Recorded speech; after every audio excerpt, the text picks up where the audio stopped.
All right, it is November 29th, 2021, which, of course, as a lot of you in Connecticut are aware, this is an election year for municipal races, and I am in one of those races, which is the race for first selectman of Plainfield, Connecticut.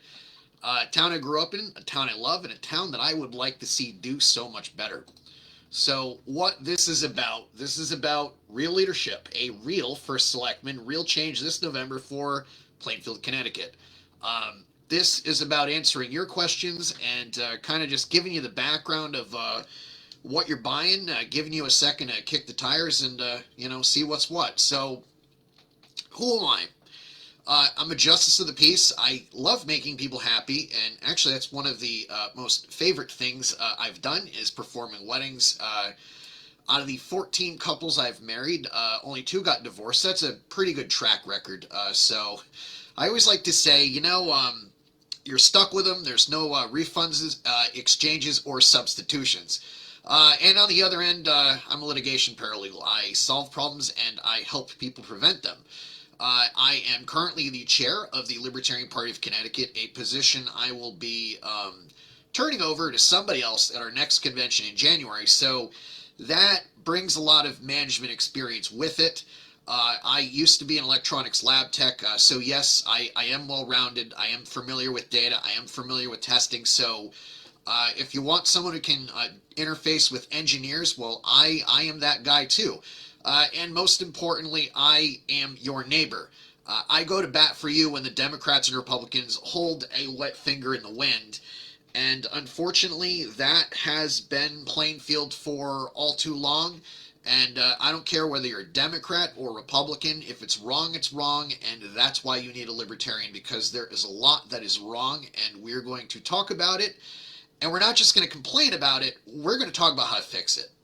So that's who I am, but this is about you and what I'm going to do for you. So, Interroyal, an actual plan. This is an actual plan. It's not a pie in the sky thing. It's not a study it forever, but we'll dive into the details when that comes up. Kaman, an actual plan there too, which the incumbent never had, although he said he did. And, we're going to get into the results of what happened and how to actually move that along. In that high school annex, the incumbent promised it would be a film company during his first term. It was 2005 to 2007, I believe. So we also have an actual budget instead of never-ending line item transfers in lieu of having contemplated a real budget with real numbers. We're going to stop the town from suing itself ever again, which the first selectman currently said he'd oppose when he campaigned, but he later saw through.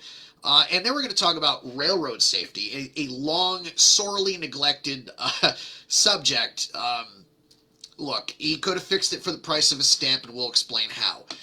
So the other things that we're going to talk about when you actually get a real first selectman, we're going to reduce waste. For example, we're not going to be troubling ourselves with remediating lead paint on an outdoor tank instead of asbestos inside an elementary school. I would tend to think the asbestos in an elementary school would be a bigger problem.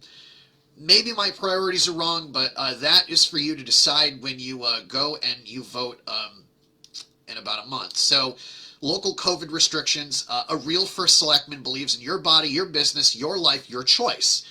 You either believe in the vaccine or you don't, and life will move on, and no body, agency, or official of the town will, under my leadership, ask why if you wear a mask or got the shot or didn't.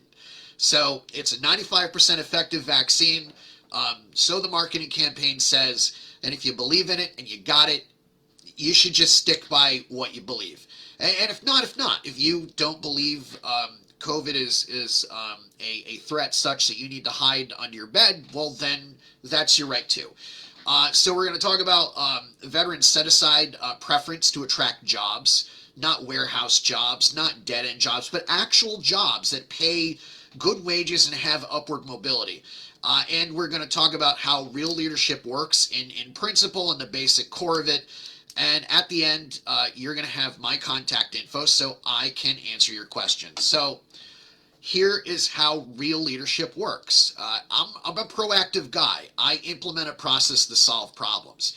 I do not feel my way through problems. I think my way through problems. So if there's a repeat occurrence of a problem, I'm going to break down that process to figure out what went wrong and, of course, analyze how to make it right. So the other thing, I don't care who does something, but rather what it is they did, or in the case of current leadership, what it didn't do. So there's, at the end of the day, it's about what was done or what wasn't done, not who did it. Quite frankly, I'm sick of so many election cycle after election cycle. Someone will complain about waste, fraud, and abuse in the town, and they're all against it when they're a candidate, and then suddenly you elect them and they do the same sort of thing and likely worse. And we're going to discuss how worse it has been. So the other thing, and I think a lot of those who had followed the Charter Revision Commission when I did chair it, I look for disagreement and dissenting opinions. We can all learn from what the current leadership has actively attempted to prevent himself and anyone else from learning from. That's the problem. Sometimes when people disagree, they've got something right that you can benefit from. And you're not going to benefit from it until you can learn it and understand it. So that's why we have dissenting opinions. So I care far more about what people can do, not what they can't do. Don't come to me and tell me what this person can't do. I want to know what can they do so I can get them to where they need to be. That's real leadership. And also, I mediate problems. It's not someone comes to me, that says, I want thing A, and then somebody wants thing B. I like to solve for X. I want a solution that makes both sides happier than what A or B would be. So you already have a micromanager. You've seen it in action. You've obviously, no doubt, seen resignations. That to me is an organizational problem. I am a hands-off guy. That is unless there is a problem, which I will fix immediately. And we'll get into the COVID stuff with that.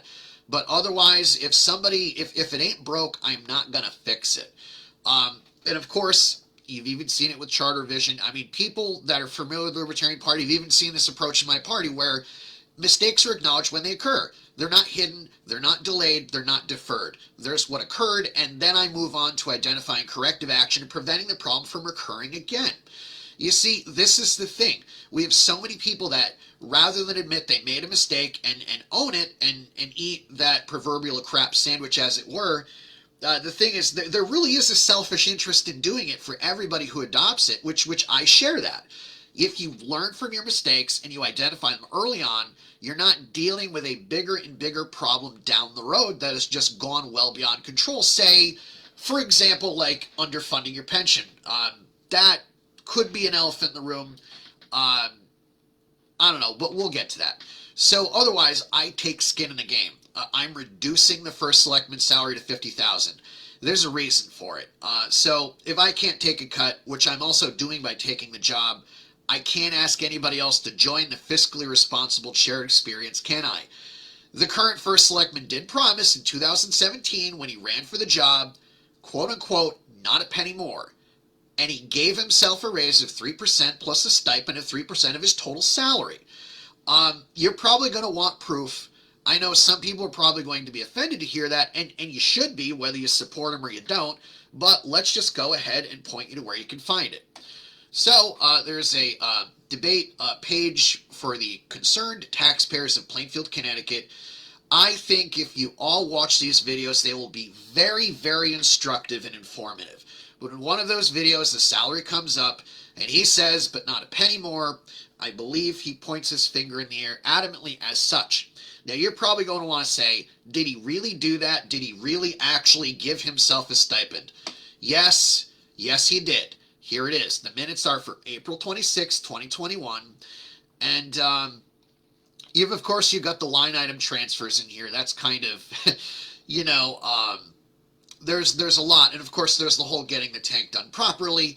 That seemed to be a thing of rather ask for forgiveness later than permission first once DEP got involved. That's the thing. Lead paint's another thing. But otherwise, yes. So we actually have a situation where the notes say, quote, all the salaries listed didn't receive a raise in this year's budget, so they are asking for a one-time payment to cover it.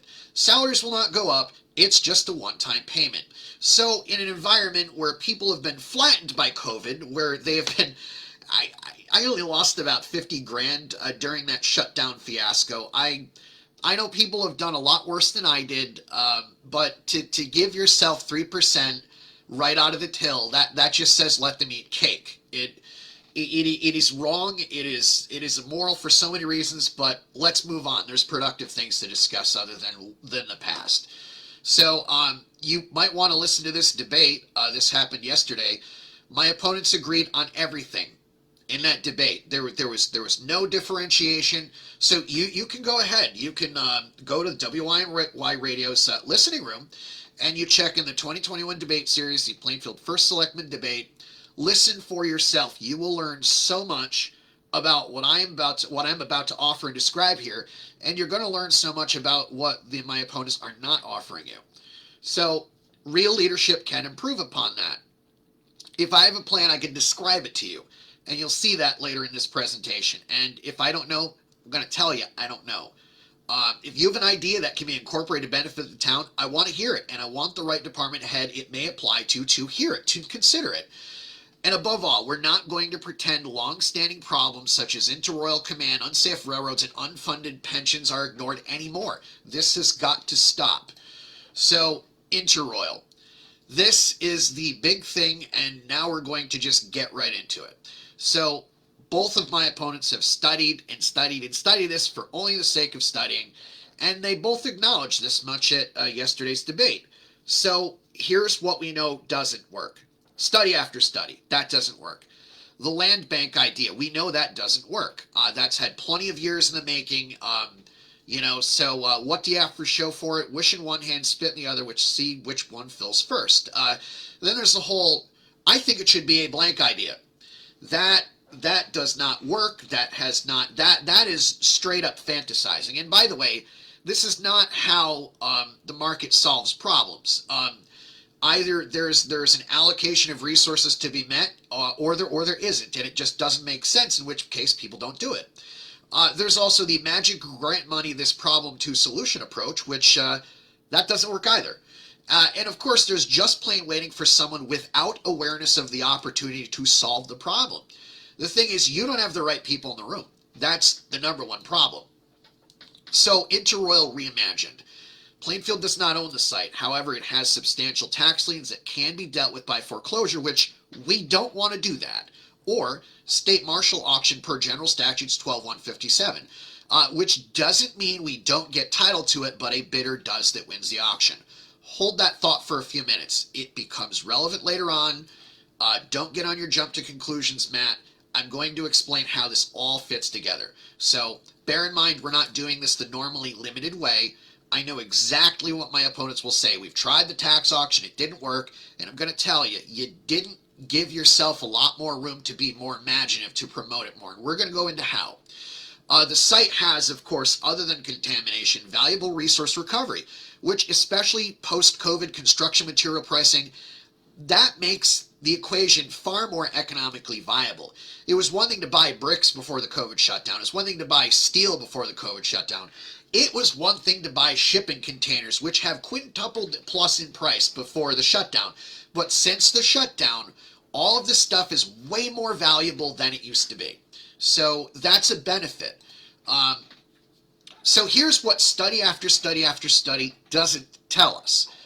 What kind of buyer, or dare I say specific buyer, might actually have a plan or an economic need that would make the site move? That's the information we need. Now, what does a normal tax auction under 12-157 require? Normal newspaper advertising, and otherwise, other than the other notice requirements, nothing else. So, of course, if you put the damn thing in the Norwich Bulletin, nobody who is in that market for brownfields is gonna see it. Like, that should have been a no-brainer. There's a reason it didn't work, and that is the reason it didn't work. So, here's the actual plan. The Interroyal Reimagined, the steps to recovery. Step 1. Notify the public at large a year plus in advance that, yes, we intend to hold an auction under 12-157, okay? There's nothing wrong with expressing that intention, that we plan on doing it, and here are the plans to make the public aware of it. That's something that I would plan on doing on day 1, okay? So day 1, we hit the ground running. This is not going to be just we revisit this every time it's time to run for election. That is not the way I've ever done things, and the way I do things is going to continue that way. I hit the ground running. So during said year plus, we advertise heavily in specific construction, industrial, and related real estate publications that we in fact intend to sell the property, and we want people to know all about it. So the problem with doing a normal tax auction is no one in that market reads the Norwich Bulletin. No one in that market reads the New London Day. No one in that market reads the Hartford Courant. Maybe a few, but not all that many. So of course that's why it failed. Step 3, we're going to hire realtors specializing in this type of industrial site to go on a fact-finding mission and attempt to pair the town with bidders. Here's the thing. You've got realtors, there are a lot of specialized realtors. A lot of them do, for example, like island estates. Some of them do regular houses. Some of them do like unique mansions. But some of them, believe it or not, do industrial and commercial sites. So if we had an in-house expert that maybe had some contacts, because realtors develop those things, maybe what we could do is we could learn from the realtor why this thing isn't moving. Step 4. This is where rubber starts to meet, more road. We actually schedule an auction under General Statutes 12-157. So we are going to do the normal publication in local papers as the statute requires, and heavily in trade journals. And I mean heavily. We're going to have our realtor as the point of contact, fielding questions and gathering information on the needs of the prospective bidders. We want to know, why hasn't someone bought this? Or if they want to buy it, what do they need? Step 5. It's time to hold the auction after this whole marketing blitz. Learn. This is what this is all about. If it moves, great. We've solved a 30-plus-year-old problem. We can all breathe a sigh of relief as the cancer that has prevented our town from moving forward gets removed. Or if it doesn't move, we can learn why specifically, rather than assume why generally and just nitty about and talk about these studies after studies, because rather than just learn what we already know, this process would actually teach us something that is useful such that we could benefit from it. And the thing about auctions is you learn price points. You get data. That data is useful. I don't know how badly anybody wants to move Interroyal in this town on a person-by-person basis, but I'm pretty sure we all agree we want this thing to move. And in order to move it, we got to learn what's wrong. So, but what could we possibly learn? The market, what the market values this site and the materials at. That's kind of a need to know, because if you don't have those numbers, you can't possibly, apply for grants intelligently. You can't possibly talk in any informed manner with like EPA. You can't possibly say, I need money, but I can't tell you how much. If you don't know how much money you need, you don't know how much to ask for, and you can't even start to begin how to break down where to go get that money. So what sort of targeted grant writing opportunities would make sense and which ones wouldn't? This is something we need to know, and I can tell you from years of watching this not move, we clearly don't know that. All we've done is wasted taxpayer money, and to the detriment of everybody. And of course, we're going to learn what things we can do as a town to help solve the process. Maybe it comes down to the tax equation. Maybe it comes down to like, we don't have the right road access for something that some developer would have developed it, but we found out differently. So these are the 3 things we're going to learn. And as I pointed out at yesterday's debate, not only do my opponents don't know these things, they clearly just don't want to know. These are the things I do want to know, and I've laid out a process for which we could learn them if we don't move the site. So you're going to say all this stuff, but isn't that expensive? Sure, but it's far less expensive in the end than, say, wasteful studies. It is going to be far less expensive than, in the end for what we get in benefit, lead paint remediation on tanks. It's going to be far less expensive than the town suing itself and the collateral consequences. It's going to be far less expensive in the net sense and the results and benefits than 2 new full-time positions. It's going to be less expensive than $500,000 in wasteful line item transfers. It's going to be less expensive in results when we start getting the site to pay taxes than paving tracks that didn't need to be paved.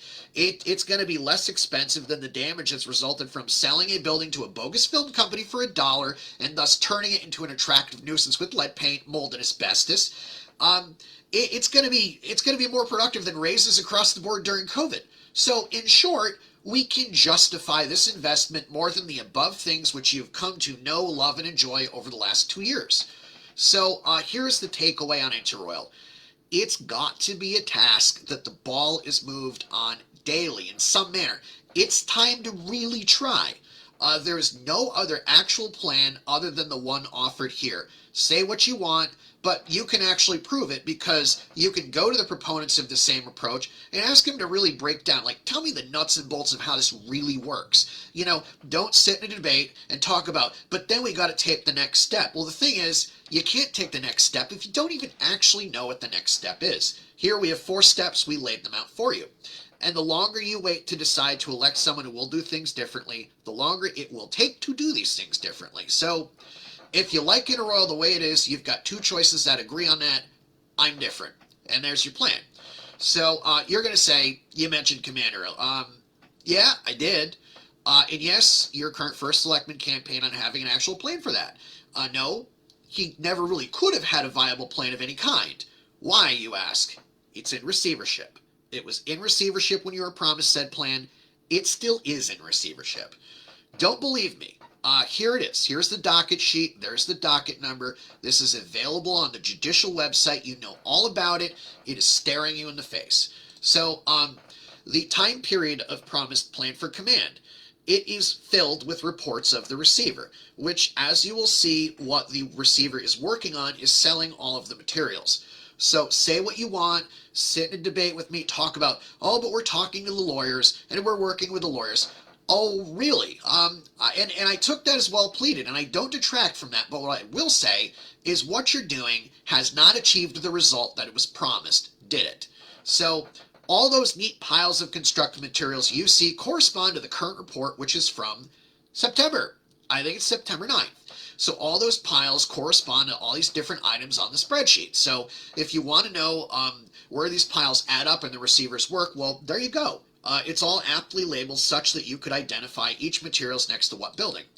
So here is the 2019 plan for command results. Take a good hard look at it. That's what you bought. You bought it. Don't tell me things are going to be different. That's what you bought. And this is also what you bought. And you can see these nice little piles right there. It's a nice little attractive nuisance. And yeah, I mean, so quite frankly, the results are staring you in the face. So don't rah-rah Republican or rah-rah Democrat me. We know the result and you're looking at it right now if you're watching this. So a real plan for command. It kind of requires the background to know what happens and can't happen in receivership, doesn't it? And based on the fact that we were promised a plan, well, clearly you can tell that you elected somebody without the background to actually work within that construct, can't you? So you can find another candidate with that background and you'd have a plan from someone else, wouldn't you? So here's the useful fact. The first selectman can, anytime he wants to, notify the court, no attorney, he himself, that the property is an attractive nuisance. It'll start moving the numbers to get command out of receivership by forcing action. I can speak the language, I can communicate it clearly, and I can tell you from over a decade of dealing with many attorneys and many judges in my own cases, it's not all that hard. It's not about talking and talking and talking and being endless about it. It's about saying, look, you've got an attractive nuisance. You've created an environmental hazard. This receivership is clearly not in the best interests of the community and the town. And either the receiver needs to liquidate everything now and move things along, or, the court needs to say the receivership is over. And once you get the receivership over, then you can have a plan. Then you can talk to different people. Then you can explore different options. But until then, honestly, in the most polite way I can say it, you're just inhaling your own fumes. So let's talk about that high school annex, the bogus film studio. Take a good look at it. This is what you bought. And I'm not talking about last time. I'm talking about over a decade ago. You bought that. So here are the myths, delusions, and assorted pipe dreams related to the annex. 1. We have plenty of time, and no additional deterioration will ever happen while we wait. This is one of my favorites. We could study it. A la Interroyal. We could study it. Okay. Here's another fantasy we tend to have. I want it to be a blank. Well, let's see how that panned out. There's another one. Let's apply for grants to do blank with it. That's something. Oh, this is probably like the biggest tall tale. It's going to be a movie studio. We're going to look at the results of that too. And another favorite one that loves to come up every now and then. Let's make it a trade school because we don't at all pay taxes to send students to an existing trade school, and I have no idea what in the heck HHL's tech is or does. You can see the obvious issue with that different assorted pipe dream, can't you? So here is the reality, and we're going to show you proof. We're not going to just say, I want you to not like my opponents or whatever. These are just the facts. We will fact them up. So here's the reality. We've got water damage. We've got mold damage. We've got asbestos and lead in that thing. It was sold for $1 by the incumbent during his first term under the guise that it would be some sort of film company. And of course, intervening circumstances made rehabilitation of the annex impossible and impracticable. Let's go to that first part. You're saying, I don't believe he sold it for $1. Well, look at it right there. Here's the statutory form warranty deed actually conveying it to Global Enterprises. You see that? It's right there. Now, let's look at the proof in the pudding. There's his signature. He executed the instrument. Yes, it happened. So don't tell me that it didn't happen. It's right there. It's filed on the land records. You could look it up for free yourself. So, what kind of movie could you possibly film here? And does the stunt double have hazmat qualification? Maybe it's your sort of post-apocalyptic theme show. And I don't know when in the heck the Board of Ed plans on utilizing all those materials stored in there, but it seems awfully wasteful to me, doesn't it? And maybe it does to you. So take a good look at this picture. Does this look like trade school potential to you? I kind of think not. So is this where we do a shop class? I mean, I want to know, inquiring minds wanting to figure out how you justify saying this will be a trade school, really sincerely want to know. We could be wrong, but I'm not sure, let's keep an open mind. Let's keep going. This must be the entrance of the Plainfield Trade School of Learning Center of Excellence. Is that the kind of happy learning environment you think you could just so easily rehabilitate? It's an important question, and if you want to say we're going to flip it or we're going to make it a trade school, you better have a really good answer to that question. Now, if somebody says we can rebuild this, do they really know anything about construction or math? That's up for you, to the voters, to decide. I obviously would say not, but it is up to you in how long you want to put up with this attractive nuisance. Look, read the writing on the wall. This is one wall of many on which you can read this writing. This is clearly not up to code. It will probably never be up to code. This thing doesn't even exist in the same universe as a certificate of occupancy. So here's what you already know, and you already know why the annex can't be salvaged or repurposed, and so do my opponents saying otherwise. So, number one, it's an old construction with old building code issues. Okay, 2, electrical upgrades. You want to make a trade school? You're not just putting 120-volt wall outlet service. You're talking 3-phase service. I mean, yeah, so we're just going to repurpose it to run like machine tool lathes or any of the high... Best of luck with that. And then you have the environmental remediation requirements. And then you have the permanent water damage. And then, because we were messing around with pie-in-the-sky film companies and trade schools and other assorted fantasies, too much time has elapsed to salvage it. So it's an ongoing cost to insure, and it poses real environmental and other risks. It will cause someone to get hurt. That is just a fact of life. And every day it stands is a day we're taking more risk, is a day we're paying more insurance premiums, is a day we're going to have the police patrol it even more. So here's the takeaway. All these pie-in-the-sky plans, flipping it, repurposing it as a tech school, they're bunk. They are nonsense. They are nonsensical. And anyone saying that, especially after watching this, knows they are obvious lies. This is a hazard that needs to be demolished before it costs more money or causes any more serious injury than it could. So we have going on, and the Annex is, of course, not independent of this. We have a budget crisis. Nothing realistic will happen under the current leadership. It just won't. Over 500,000 in line item transfers means the budget we put in place was not realistic, and that was with unilateral COVID authority, no less, which was, and it was nowhere near a realistic forecast for what we're going to spend, what we're going to take in. Okay, add to the mix, we bailed out the Board of Ed again, and it still didn't fix the asbestos issues in the Moosip Elementary School again, but it did get the money to do it in the past. You figure that might be important. It is very important to me because, I'm not a guy that likes to hurt kids, and whether it comes to asbestos or COVID restrictions, but we will discuss that later. We paid over $50,000 to remediate paint on a lead tank. We didn't need that. That was not important at the time. We repaved walking tracks at the expense of critical infrastructure. We got the first selectman's 3% stipend and then the 3% raise, which other people got too, during COVID. The pension fund is underfunded by a fifth.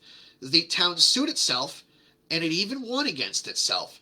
And we bought a busware to a financial nowhere. Now, I know a lot of people are going to say, like, you got to represent everybody in town. Yeah, true, but that means looking out for everybody too, doesn't it? Especially financially.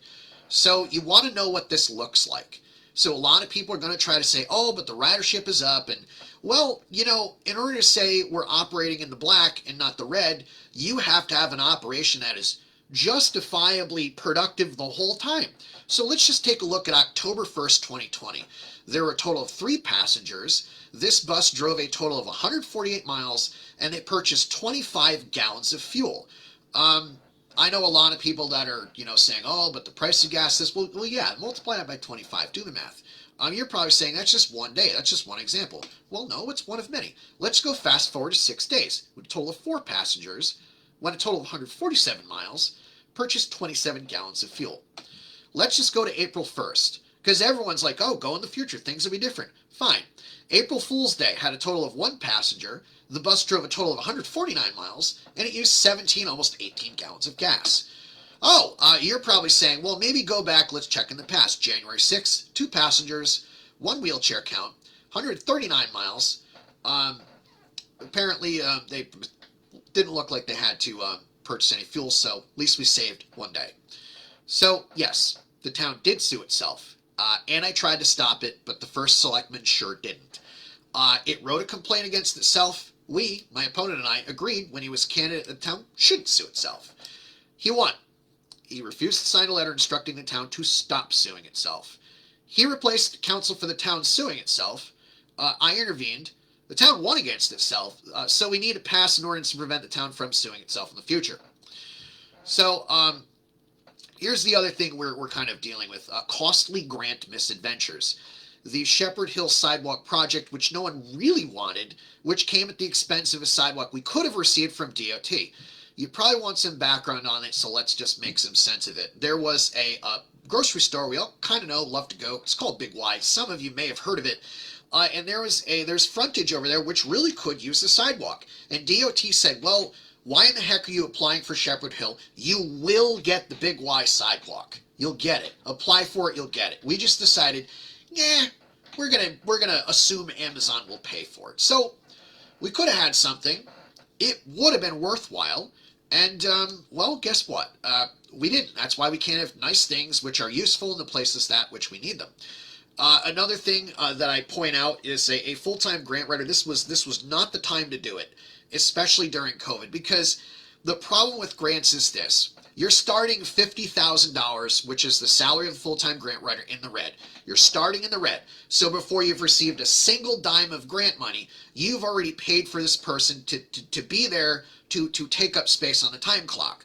So that person needs to go out. And in order to get a grant, let's just use the Shepherd Hill Sidewalk project as one example of how grants work. That we would have gotten a sidewalk, but it still would have cost an extra $200,000. But wait, there's more. So the problem with sidewalks is you gotta fix them. Because you can say, oh, look, I put that sidewalk there, but someone's got to fix it, because over time those things deteriorate. It's kind of like anyone who was a kid and played that game SimCity and they built too many roads, and you click on the little road guy icon, he says, you built too many roads. You gotta demolish some of them so we're not paying to upkeep them. So the same thing goes with all of these happy bells and whistles. So when it comes to magical grant writing our way to prosperity, it's actually a zero-sum game. And if you want proof, you can look at a ton of grants that have happened over the course of many years, and you can look at a ton of unfunded mandates. Take, for example, No Child Left Behind, which actually costs more money than it makes sense. So I guess the thing here, it's not that it's ill-intentioned or ill-motivated. It is, however, pretty wasteful. It's called utility bias, and what that means is, it's the old saying, you have a hammer, everything looks like a nail. So when it comes to the Board of Ed, it is time for the Board of Ed to be responsible. Now, I know what they're going to say. They're going to say, well, you're first selectman, you don't have any control over that. Well, you certainly do have the leadership position, and you do have the ability to say, okay, we're not going to keep bailing you out. You know, at some point, we have to say, enough's enough. So it continues to ask for more money with an ever-decreasing student population. It's been the trend for the last 5 years. It refuses to explore building consolidation options, and it wants, and the current first selectman is clearly not opposed to it, a 2% slush fund. They call it a quote-unquote set-aside, but what it is a slush fund. So there is no unfunded costly mandate from the state or the federal government it won't say no to, no matter how much it costs. That's got to end, because especially post-COVID, and this will end, we have to take the reality here that the money is not going to be there forever, especially with less and less students. So remember, we were in 2017, due to the absence of leadership, 30 days away from defaulting on payroll. The then first selectman asked for early tax payments to those who are willing. So don't think the rug can't be pulled out from under us, because it totally can, and it totally was. And the General Assembly played chicken, and that's what happened. And of course, despite 2017, we have developed no plan for if the state or ECS money gets pulled out from under us. And Hartford is only going to continue piling on the mandates, COVID and otherwise. So don't think that's ever going to change. This is a question to them of what can we get away with, and we need to be prepared for that. So how is real leadership different here? Day one, each department head will be asked to develop an emergency bare-bones budget in the event of a 2017 type of situation, in the event that repeats. There's 2 reasons for this. One, this will develop an actual plan just in case, as much as it will help identify inefficiencies and ways to cut costs. I know what department heads probably hearing this are going to think, like, oh, you're just looking to cut the budget and all that, or like, oh, if I don't ask for the money, I won't get it. No, it's not about that. This is about serving the public and doing right by the taxpayer, and at the same time, justifying, things that we can reinvest in your departments in other ways. So if you get rid of the waste, you're going to get rid of the want. That's the function here. And another thing, I want people to be happy working for the town of Plainfield. I want an employee incentive program with a suggestion box type of approach. If we implement the suggestion and the employee was the first one to make it, we will give that employee 3% of the savings it saved over the first year. So for example, January comes around and the employee says, okay, I'm going to put this in the suggestion box, and we implement it, and it actually gets implemented. So what's going to happen is, like, from the time we implement it to the end of that first year, whether the employee is still an employee or not, if the employee goes on and finds a better opportunity, we'll send them the check. We'll say, hey, here's 3% of what you saved us. And that's our way to say thank you. And that's our incentive to tell employees, look, look for ways to save money. You will be rewarded for it. And I do want an actual capital improvement plan based on real numbers from a contractor's open house. We let the experts in. They give us estimates that they are willing to stick by, and the truth informs actual grants worth our while to fix things we already have, and a budget with real numbers. Because this is a problem. I know there's a building committee, but here's the thing. You gotta let people with the know-how have full access and the full facts, such that we can have a full, complete, and accurate picture. Like, for example, we don't want to mess up a high school building committee such that, some almost 17, 18 years later, we're dealing with an HVAC system that doesn't work, or a roof that doesn't work. Under Real leadership, we do not sweep building problems under the rug. We got to deal with the good, the bad, and the ugly, such that we can get to the good. So here's how else Real leadership is different. Plainfield needs to grow. You don't do that without actively and weekly and often and daily tackling Interroyal and Kaman. And yes, I will take the opportunities offered by Public Law 10946, which is an act of Congress giving preference to veteran-owned businesses. And we can populate Plainfield with readily funded businesses that way. I'm not your ribbon cutting sort of a guy. I'm a get to work sort of a guy. And I am not going to in any way attempt to take credit for the ideas and the hard work of the business by showing up and cutting a ribbon and just looking important. I want to solve problems, and the reason I am doing this is because I want Plainfield to be as big as it can be and is populated by a diverse community that everybody is happy and well and productive. I will keep the function of government in its own box. We're not here to buy new toys or find new stuff, such to justify the aggrandizement of existing politicians or even future ones. We need to take care of what we already have. We need to focus on real opportunities like the emerging cannabis industry, tech jobs, and sustainable employment, not limited opportunities like warehouse jobs, government jobs, and COVID dollars. This thinking that we have suffered from delusionally for too many years has been holding us back. We need to understand that, yes, we can have nice things, and yes, we need to take the steps to get those nice things. So we haven't had a first selectman as an advocate in Hartford at all, really, ever. I will be down there when the legislature wants to go and say we want to do this, to people, to abuse people's rights and take their money. I will be there and say, look, Plainfield will not tolerate it. We're not going to do it. And by the way, here's a better way. I'm not the kind of guy that just likes to say, I don't like this. I like to, and you could have seen this through this presentation, I like to put a different alternative in front of you. So you can be sure I will be a vocal voice on behalf of the town when it comes to speaking on its behalf before the General Assembly. So you have to fight the unfunded mandates before they can take hold as bad ideas pass in committee. And I tend to do that, and I can do that effectively. So how about that train? This is the thing you've all been waiting for to move. We must move the train.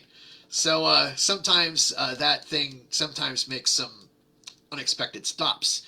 A lot of you may recognize this very familiar crossing, which is very not safe and unacceptably so. We can fix that, and I'm going to tell you how. So let's talk about the excuses and cop-outs first. Railroads are regulated by the federal government. Well, that's true, but it ignores state law. And let's go for the other cop-out. The town will have to pay money to help get the crossings fixed, etc. Well, that's false, but more on that in a minute. And then, here's our favorite one. But can't you just go around? More often than not, no. And I'm sure you aren't driving an ambulance when you want to go around, are you? Or a police cruiser, or a fire truck. So, no. Those are not situations where we can just go around. So, what we put up with is illegal, okay? This is from the general statutes. Obstruction of streets by railroad cars. No railroad corporation or receiver or assignee thereof or its servant or agent shall willfully or negligently obstruct or unnecessarily and unreasonably use or occupy any highway or street, or shall in any case obstruct, use, or occupy a highway or street with cars or engines for more than 5 minutes at a time. That's the law. So don't tell me there's no law now. You've heard it, you've read it, you see it. You can pause this and take as much time to digest this as you absolutely need to. So that's the first thing you need to know. It's absolutely illegal, and the first selectman put up with it, the one before him put up with it, the one before him put up with it, and we've just been taking it for years. Yes, we can fix it. I know a lot of people like to use those cop-outs, and they like to get squeamish when it comes to solving problems, but I am not such a guy. So here's the statute, 13B 343. The Commissioner of Transportation, when requested in writing by the selectmen of any town, the mayor, or in common council of any city or the warden, burgess of any border, or to gates, a flagman, or electronic signals, or other signal device, and of course, go down, shall hold a hearing thereon, or may, of his own motion, hold such a hearing, first giving the town, city, where the notice located. So basically, here's what's going to happen. I'm going to do it. And we are going to have a hearing. And you're going to have police, you're going to have EMTs, you're going to have current past public officials, you're going to have angry community members at that hearing, and we will make a record that is so absolutely comprehensive that we are going to get the Commissioner of Transportation to order that things get fixed differently. Now, let's go back to that debate we just had yesterday. The comment that we got and that we heard and we should not ever accept because it is just wrong and ill-informed was that the town attorney had said, well, he didn't think the hearing would go anywhere. Well, gee, did he consider the evidence that was out there? Did he consider the number of witnesses that were out there? Did he consider the amount of first responders that have been blocked? Did he consider the public record that exists? Did he consider the National Transportation website, which I and so many others have complained to about the blockage of trains and the crossings that don't work? Clearly not. So the bottom line is, this was a case where the first selectman said, I want an attorney opinion to justify me not doing anything that would actually do anything more than get me in the paper, but wouldn't embarrass me if it potentially failed. So here, yes, you were promised action on that 2019. I drafted the letter. The first selectman refused to sign it in public. The only thing he functionally accomplished was getting his name in the paper. The crossings we have in town are still unsafe. The train is still allowed to block traffic, even still emergency vehicles. What you have right now is all 100% talk. That is all it is. That is all it is ever going to be. And I have just shown you there was a solution that for 2 years we have refused to even try. I can't even begin to describe how wrong that is, but you already know. So yes, let's go into more wrong. COVID-19. I will not be enforcing any COVID-19 mandates. I'm not your dad.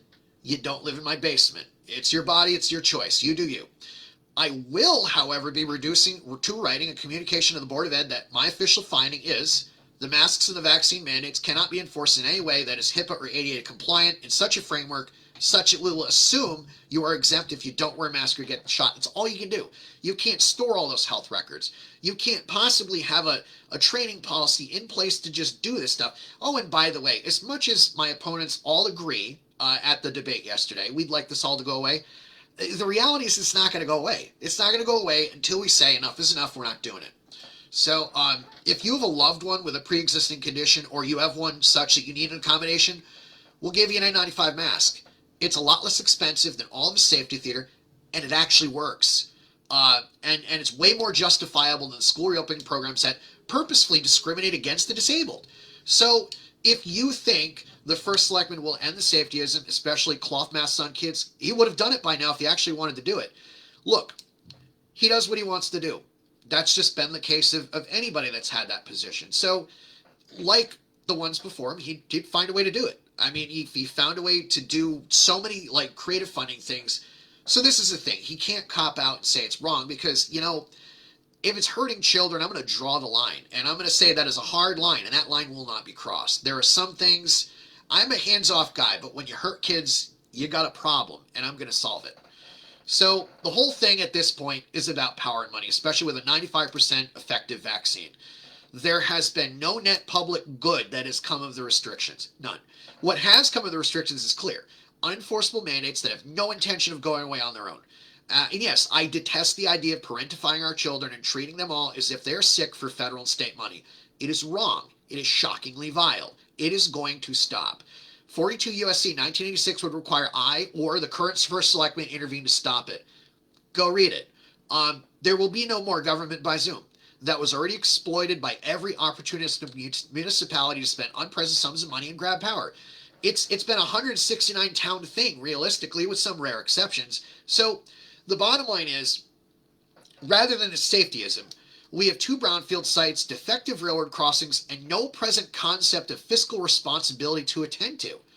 If you're afraid, wear an N95. Otherwise, we have a lot of work to do that we have not gotten done over the course of 2 years. So here's some other things to consider. All board and commission members get an email address. It's not going to be a fight. It's just an easy thing to happen. Legalization of cannabis happened. There will be a commission to implement regulations such that we are ready in advance for a retail store or a dispensary. You want the local taxes. You want the local jobs. Let's do it. Let's stop talking about doing it and let's actually do it. And to look at seriously, debt reconsolidation to simultaneously shore up the pension fund while interest rates are low. We're going to fix this problem once, and we're going to put in a system where the Board of Ed is not going to get perpetual bailouts. It's got to stop. Now, you can say and assume what you want about it. So when I say look at seriously, I mean consider, I mean evaluate. There are probably other ways we can solve problems, but I think that's probably going to have to be part of the package. So More things to consider. No more 404 errors when you look for agendas. We're going to a CMS where board and commission heads can directly upload agendas and directly submit a copy to the town clerk. We have automation. There's no way in 2021 where I, say as chair of Charter Revision Commission when I did that, have to be like, why the heck didn't the agenda go up on the town website? I know the town clerk is the official oracle to keep all the records. However, there's no excuse in today's day and age where that cannot directly be uploaded from a board member's, even their home computer, after they've written and signed it. Public comment, before and after. The function of public comment is to make sure we don't miss anything and we correct our mistakes. The current approach usually was do it after. So by the time the Board or Commission has made an error, public can't point it out. But sometimes what a lot of people like to do, which is the current administration's preference, is have it before. Because that way we can make you feel like you've been heard, yet we can still go proceed to do what we want to do anyway, and we can keep some of the agenda items vague such that the public can't anticipate and comment them on advance. For example, salary increases during COVID. One thing I've loved to do, and I love the concept of, is a FOIA electronic reading room. So in other words, when somebody makes a FOIA request, we have a reading room. We actually will put it online. Everybody can view it. That way we don't have to go find and hunt down the records all over again. Plainfield Watchdog has done an excellent job. I want to actually incorporate that function into an audio of all public meetings available in the FOIA electronic reading room. Because, in other words, audio is low bandwidth. It can be done very easy. It can be streamed live through MP3. Why not make it available? Why not have it like the Freedom of Information Act Commission does? And I do want to have an attorney policy to prevent bogus attorney letters and the town suing itself. This is going to be, if an attorney is going to give us an opinion, he or she is going to stand by it. He or she is going to have malpractice insurance. He or she is going to be professionally accountable for it.